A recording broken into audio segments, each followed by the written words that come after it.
Bapak Ibu, saudara-saudari yang dikasihi oleh Tuhan kita Yesus Kristus, Shalom. Selamat pagi dan salam sehat untuk kita semua. Hari ini Sabtu 10 April tahun 2021. Kembali kita akan belajar akan firman Tuhan sesuai dengan nas Almanak Gereja Kalimantan Evangelis yang terdapat dalam kitab Daniel pasal yang kedua ayat 24 sampai dengan 49 dengan judul perikop Mimpi Nebukadnezar. Namun sebelumnya, mari kita bersama-sama berdoa. Ya Allah firman yang hidup, terima kasih untuk hari baru dan kehidupan yang baru yang Tuhan berikan bagi kami pada hari ini.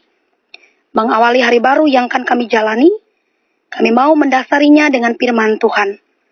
Oleh sebab itu, terangi seluruh hati dan pikiran kami, agar kami boleh mengerti, memahami akan maksud dan kehendak-Mu.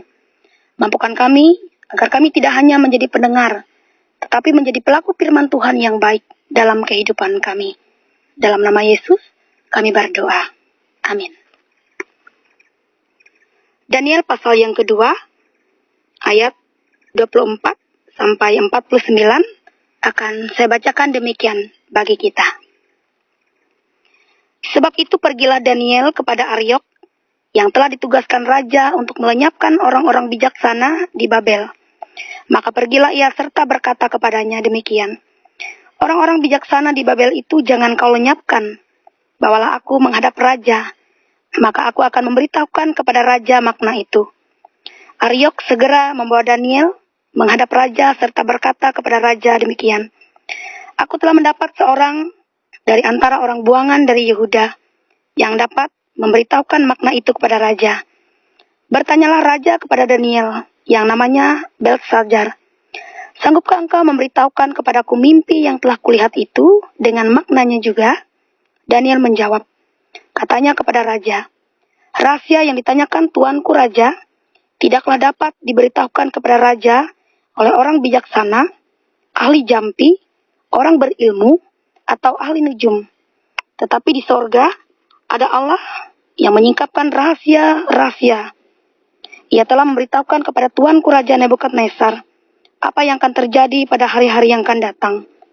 Mimpi dan penglihatan-penglihatan yang tuanku lihat di tempat tidur ialah ini. Sedang tuanku ada di tempat tidur, ia tuanku Raja. Timbul pada tuanku pikiran-pikiran tentang apa yang akan terjadi di kemudian hari. Dan dia yang menyingkapkan rahasia-rahasia telah memberitahukan kepada tuanku apa yang akan terjadi. Adapun aku, kepadaku telah disingkapkan rahasia itu, bukan karena hikmat yang mungkin ada padaku melebihi hikmat semua orang yang hidup, tetapi supaya maknanya diberitahukan kepada tuanku raja, dan supaya tuanku mengenal pikiran-pikiran tuanku. Iya raja, tuanku melihat suatu penglihatan, yakni sebuah patung yang amat besar. Patung ini tinggi, berkilau-kilauan luar biasa, tegak di hadapan tuanku, dan tampak mendahsyatkan. Adapun patung itu kepalanya dari emas tua, dada dan lengannya dari perak, perut dan pinggangnya dari tembaga-tembaga, sedang pahanya dari besi, dengan kakinya sebagian dari besi dan sebagian lagi dari tanah liat. Sementara tuanku melihatnya, terungkit lepas sebuah batu tanpa perbuatan tangan manusia, lalu menimpa patung itu, tepat pada kakinya yang dari besi dan tanah liat itu, sehingga remuk. Maka dengan sekaligus diremukkannya lah juga besi, tanah liat, tembaga, perak, dan emas itu. Dan semuanya menjadi seperti sekam di tempat pengirikan pada musim panas. Lalu angin menghembuskannya, sehingga tidak ada bekas-bekasnya yang ditemukan. Tetapi batu yang menimpa patung itu menjadi gunung besar yang memenuhi seluruh bumi. Itulah mimpi tuanku, dan sekarang maknanya akan kami katakan kepada tuanku raja. Ya tuanku raja, raja segala raja, yang kepadanya oleh Allah semesta langit telah diberikan kerajaan, kekuasaan, kekuatan, dan kemuliaan. Dan yang ke dalam tangannya telah diserahkannya anak-anak manusia, dimanapun mereka berada, binatang-binatang di padang, dan burung-burung di udara, yang dibuatnya menjadi kuasa atas semuanya itu. Tuankulah kepala yang dari emas itu. Tetapi sesudah tuanku akan muncul suatu kerajaan lain yang kurang besar dari kerajaan Tuanku. Kemudian, suatu kerajaan lagi, yakni yang ketiga, dari tembaga, yang akan berkuasa atas seluruh bumi. Sesudah itu akan ada suatu kerajaan yang keempat, yang keras seperti besi, tepat seperti besi yang meremukkan dan menghancurkan segala sesuatu. Dan seperti besi yang menghancur luluhkan, maka kerajaan ini akan meremukkan dan menghancur luluhkan semuanya. Dan seperti Tuanku lihat, kaki dan jari-jarinya sebagian dari tanah liat, tukang periuk, dan sebagian lagi dari besi. Itu berarti bahwa kerajaan itu terbagi memang, kerajaan itu juga keras seperti besi, sesuai dengan yang Tuanku lihat. Besi itu bercampur dengan tanah liat.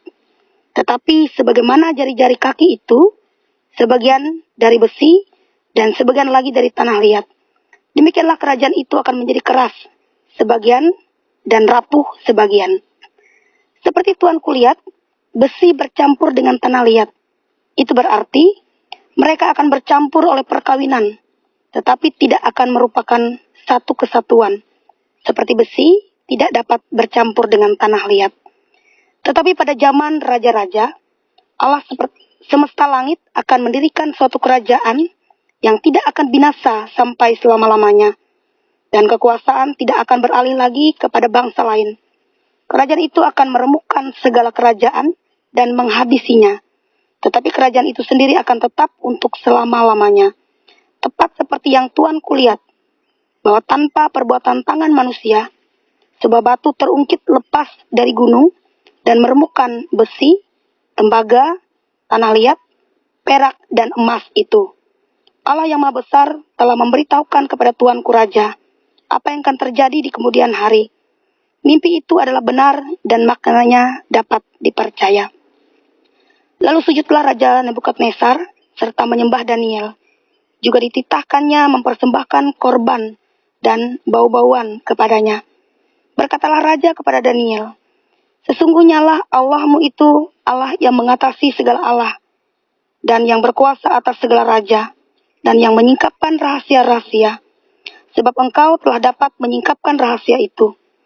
Lalu Raja memuliakan Daniel, dianugerahinya lah dengan banyak pemberian yang besar, dan dibuatnya dia menjadi penguasa atas seluruh wilayah Babel, dan menjadi kepala semua orang bijaksana di Babel. Atas permintaan Daniel, Raja menyerahkan pemerintahan wilayah Babel itu kepada Sadrak, Mesak, dan Abednego, sedang Daniel sendiri tinggal di istana Raja. Amin untuk pembacaan Alkitab. Bapak Ibu sidang jemaat yang terkasih dalam Tuhan kita Yesus Kristus, semua kita yang tinggal dalam dunia ini pasti pernah mengalami yang namanya mimpi atau bermimpi. Atau ketika kita sedang tidur, kita bermimpi. Dan mimpi yang kita impikan itu berbeda-beda. Ada yang mungkin mengalami mimpi buruk, atau ada juga yang mengalami mimpi baik atau mimpi indah. Dan kadangkala ketika kita bermimpi, kita akan menceritakan mimpi kita itu kepada orang lain dengan harapan orang bisa mengartikan mimpi yang kita impikan. Apalagi kalau mimpi itu mungkin agak aneh dan menakutkan bagi kita. Dan tentunya juga mimpi yang kita ceritakan sesuai dengan yang kita ketahui atau yang kita mimpikan. Kita tidak mungkin dapat menceritakan mimpi orang lain. Atau adakah di antara kita, di antara Bapak Ibu sidang jemaat, yang dapat menceritakan mimpi orang lain?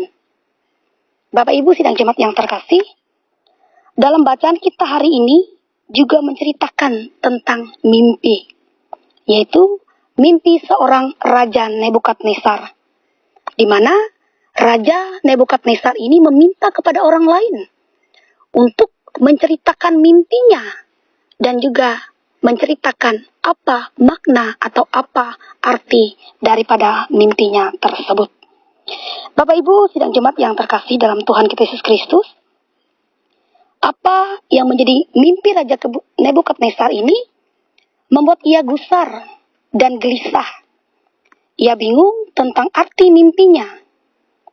Dan dalam kegelisahan itu, ia mengundang semua orang pintar, ahli jampi, ahli sihir, dan lain-lain. Raja Nebukadnezar memberi perintah yang sangat sulit bagi orang-orang pintar ini, yaitu supaya mereka menerangkan atau menceritakan kepadanya tentang mimpinya itu, disertai juga dengan artinya. Ya tentu saja, ahli-ahli itu sangat sulit dan keberatan untuk menceritakan dan mengartikan mimpi raja itu. Oleh sebab itu, mereka memohon dan meminta agar raja menceritakan mimpinya, lalu mereka mengartikannya. Ya memang, tidak ada satupun manusia di dunia ini yang dapat mengetahui mimpi orang lain, kecuali hanya kuasa Tuhan yang dapat menyingkapkannya. Oleh karena tak seorang pun yang dapat menceritakan mimpi dan artinya, lalu Raja Nebukadnezar menjadi marah, dan ia berencana untuk membunuh semua orang bijaksana yang ada di Babel pada saat itu. Bapak Ibu yang terkasih, dalam situasi genting seperti inilah kuasa Tuhan mulai dinyatakan, dan melalui hambanya, yaitu Nabi Daniel, di mana Nabi Daniel dan temannya memohon belas kasihan Allah supaya mereka itu tidak dilenyapkan. Dan atas kasih dan kuasa Allah, rahasia dari mimpi dan arti mimpi Raja Nebukadnezar itu disingkapkan oleh Allah melalui sebuah penglihatan kepada Nabi Daniel. Sehingga dengan hikmat Tuhan, Nabi Daniel dapat menceritakan mimpi Raja Nebukadnezar sekaligus juga mengartikan makna dari mimpi tersebut. Dan akhirnya Daniel dan teman-temannya tidak jadi dilenyapkan. Dan seperti pada ayat 48b, Daniel menjadi penguasa atas seluruh wilayah Babel. Dan ia menjadi kepala atas semua orang bijaksana yang ada di Babel pada saat itu. Bapak Ibu sidang jemaat yang terkasih dalam Tuhan kita Yesus Kristus, dari perenungan kita pada hari ini, ada beberapa hal yang dapat kita pelajari.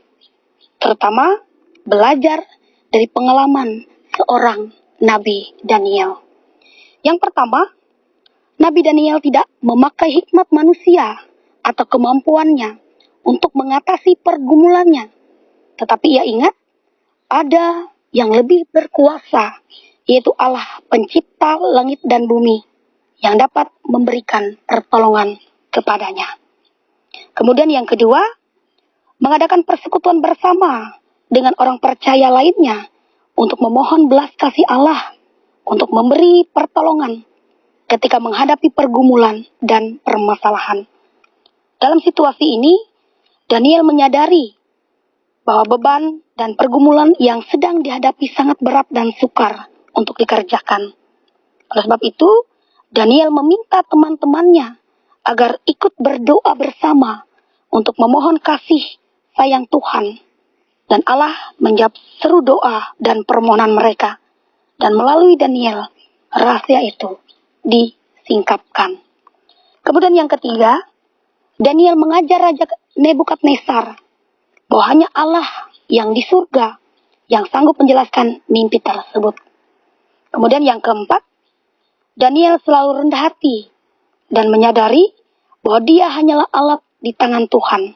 Dan melalui keberserahannya kepada Tuhan, maka Daniel diberi penglihatan akan mimpi dan makna dari mimpi tersebut. Bapak Ibu sidang jemaat yang terkasih, sekarang kita mengerti bahwa hikmat dunia itu tidak sebanding dengan hikmat Tuhan.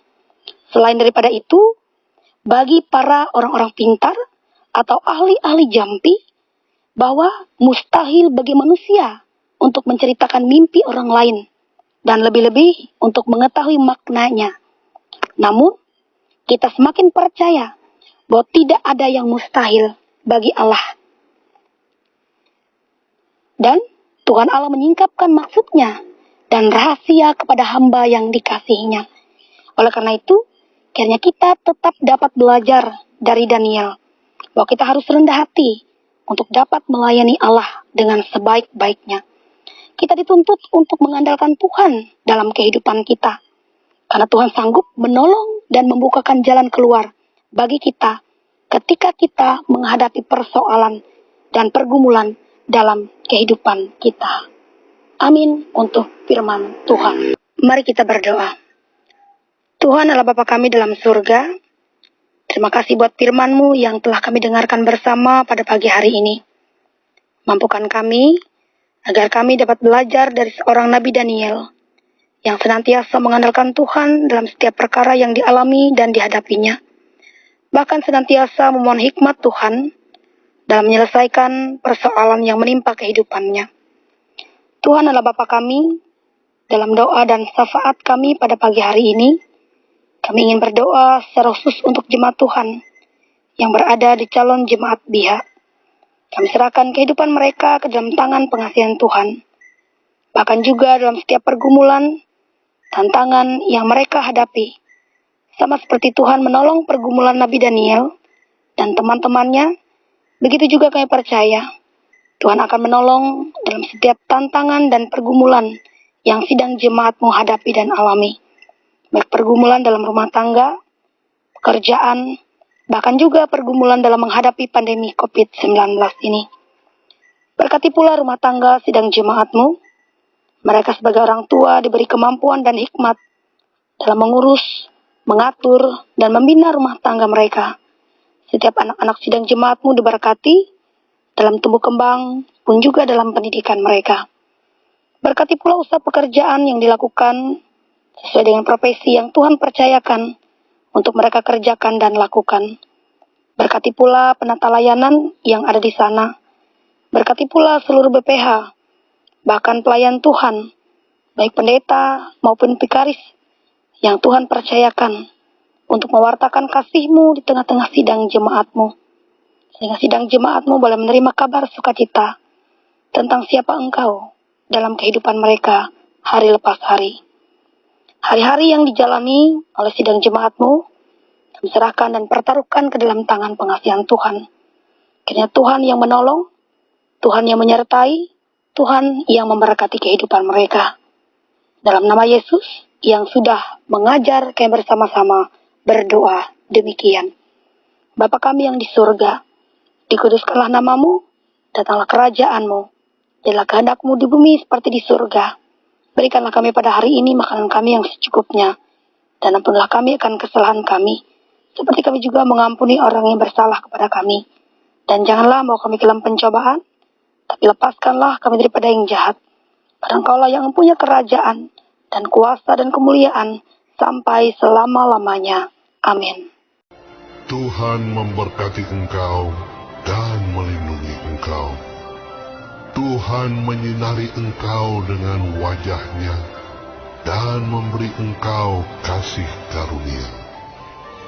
Tuhan menghadapkan wajah-Nya kepadamu dan memberi engkau damai sejahtera.